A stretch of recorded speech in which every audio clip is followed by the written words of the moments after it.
Hello. I wanted to show you the step-by-step process that I have for creating goddess braids for my clients. So today I had a hair model come in because I really wanted to get this video out and show you one of the ways that I perform this service. And so we're just taking her hair down. We're going to get her ready for the wash. And so what you're going to see is, well, it'll be sped up, but I do several washes. So I'll do a clarifying wash. Sometimes that's done with the blue liquid Dawn. I know that sounds crazy, but it is a super great way to start off. And then the second shampoo is done with a clarifying shampoo. And the third wash is done with a moisturizing shampoo. And all these shampoos and conditioners can be whatever it is you love to use. If you want some suggestions, I can put some of the products that I use in the description box below. And so here we are back at the styling chair, and I am about to put in a leave-in spray. This is by Pureology. It's their color Fanatic leave-in spray. It's one of my favorite products to use on everyone because it works so well. And here I'm putting in a serum. It's by Paul Mitchell. It's their super skinny serum. This combination is absolutely delightful, and this is a combo that I use before I'll do a blowout. And keep in mind, I love to work in sections, and so we're just doing some bantu knots, and not super small sections because we don't need to for this hair model today. And so after we do all of these sections, we start to blow dry. I like to work this way because it keeps my work organized. I feel like I'm not overwhelmed depending on the density and thickness of the client's or hair model's hair. And so as you can see, I'm sort of just going through each section, taking my time. Nothing's too rushed. Her hair's been completely detangled, so this is a painless part of the service. Well, actually the whole service is painless. What am I talking about? And so as we continue to blow dry, you see that I just get her hair stretched out enough. It doesn't have to be super straight. Although her hair is looking super straight, it is not necessary for braiding. You just want the hair to be stretched out. It just makes everything a lot easier, and your overall result ends up being a lot better. And so I'm just starting off the knotless braid here, and I'm going to show you this a few times so that you can sort of see from different angles what I'm doing exactly with my fingers. And I hope this speed is okay here. This is me trying to slow down so you can see what my fingers are doing. And so for knotless braids, most people will feed in anywhere from 2 to 6 pieces depending on how large each piece is. And so for these braids, as you can see, I used a good amount per each feed-in braid, and I did 3 pieces here. And then I braid down a little bit, and then this is when I insert the curly pieces. And so this is totally at your discretion how many curly hair pieces you use per braid. Depending on the look, I'll usually do anywhere between 2 and 3, and I'll always have one closer to the end of the braid as well. And so for today, the braiding hair that we're using is 24 inches, and the curly hair pieces that we're using, the style is called Ocean Deep Wave, and that was 30 inches. I like to use anywhere between 22 to 30 inches for the curly hair pieces, just because it's just a good idea. Anything less than that is going to make your overall look, how do I say? I mean, it'll be fine. It'll be fine, but I always tell my clients at hair models to come in with hair that's anywhere between 22 and 30. I just find that when the pieces are shorter than that, the pieces that you insert closer to the top of the head end up looking too short, and so that's why I prefer to have like the longer lengths here. And so if you can look at my sections, they're not super small. This is something that she can wear for about 4 weeks, and it looks good for the whole 4 weeks. You don't have to worry about it getting too messy. It's a very versatile style, and this is something that you can wear down. You can do half up, half down. You can put it all up in a bun. She's a fitness baddie, so she wore this up for a lot of times when she was teaching her fitness classes. And so this is just another angle of me doing the feed-in method here. And so that was my first strand, and now I'm putting in my second one. I'm gonna braid a couple times over, and then I'm going to put in the last strand for the braiding hair.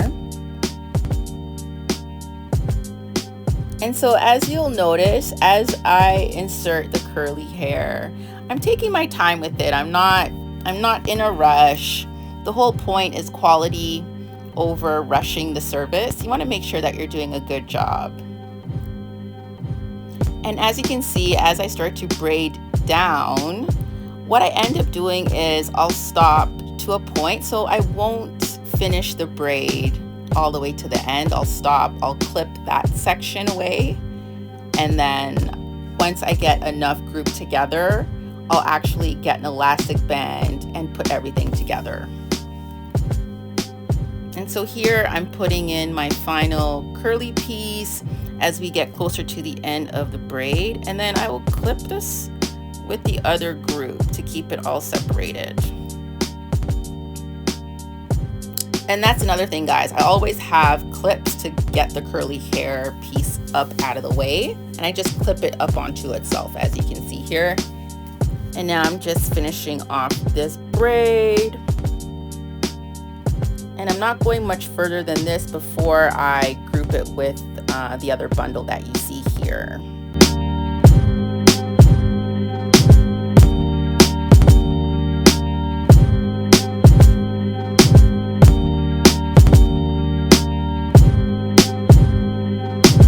And so I'm just grabbing an elastic band and I'm putting it right by where I had that first clip to group it away.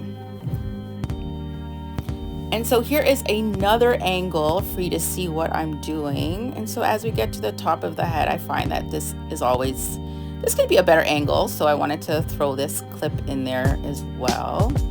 And as you can see, I'm not a stylist who uses a bunch of gel. I don't see the point in using a lot of gel. I just use what's necessary. We don't want to create buildup immediately for no reason.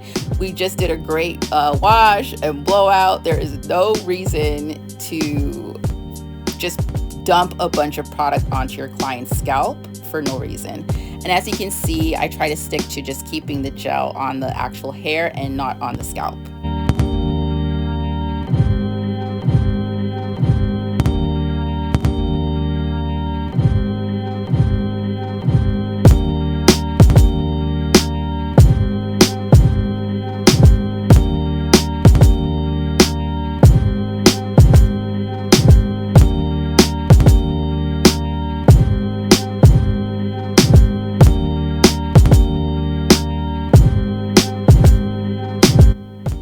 So once I put the curly piece, and I like to braid down a little bit, this is just insurance so that you know that these curly pieces will not be pulled out.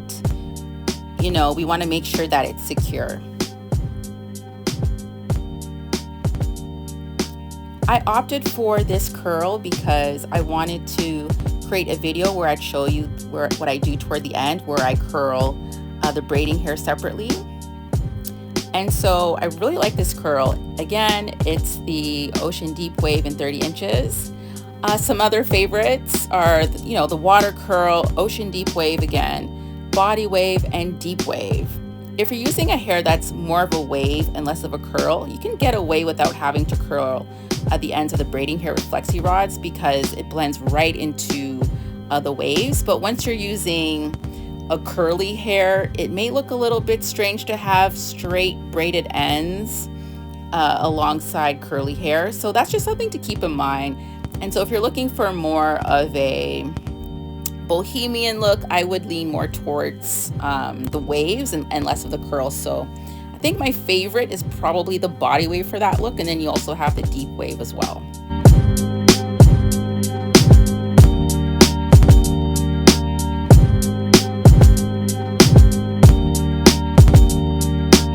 So here I'm just grouping this section up together. And so for groups, I use anywhere from 3 to 5 braids.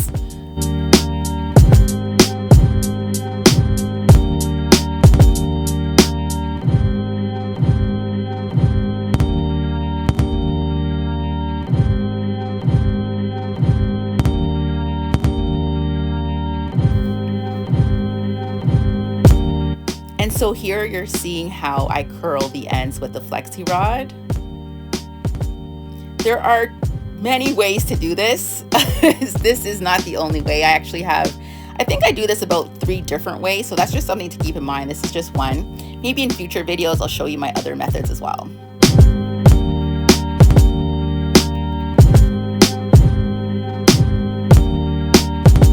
And so we finished the look, and so now we're just dipping each of those bundles into boiling hot water.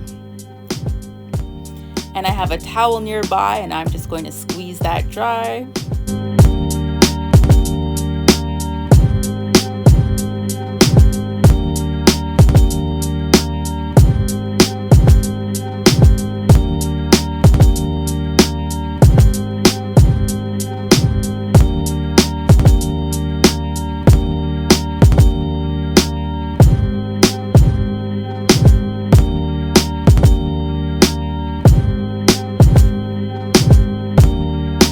And so now we're just releasing the Flexi-rod from each bundle, and this is what the result looks like. That's a pretty good match. And so one thing to consider when choosing your Flexi-rod size is you want to always make sure that the Flexi-rod diameter is going to match the diameter of the curl that you chose for the look. That turned out really well. We were really happy with this.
Although that's blended in really nicely, and I really liked how this looked at this point, it is time to put some mousse in and to trim. We want to make sure that, you know, everything is looking how it's supposed to. This is my favorite part. I love doing this. Oh my goodness. So much satisfaction when you're at the end, when you get to this point in the service, you know what I mean? And so I'm just working the mousse through. You can use your favorite mousse. You just want to pick one that isn't super sticky. This one is really good. It's by BodyWorks.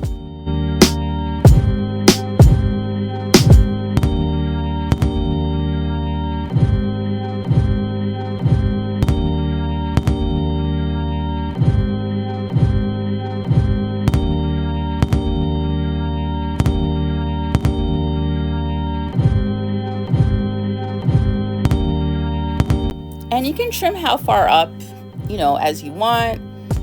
There's no rules to this. We wanted a certain look, so I decided to trim as much as I did. And so this is the overall look. We were super happy with this. Hopefully this was a great tutorial and you learned something from this video today that you can implement into your own services, or if you choose to do this style at home.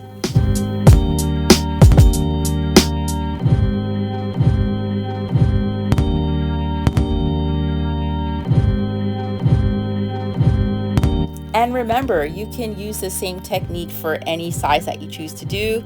As this was a hair model, we chose to do the sections a bit bigger. And this is a cool look. It still looks nice and full. We're very pleased. Thank you for watching. Please like, subscribe, and share.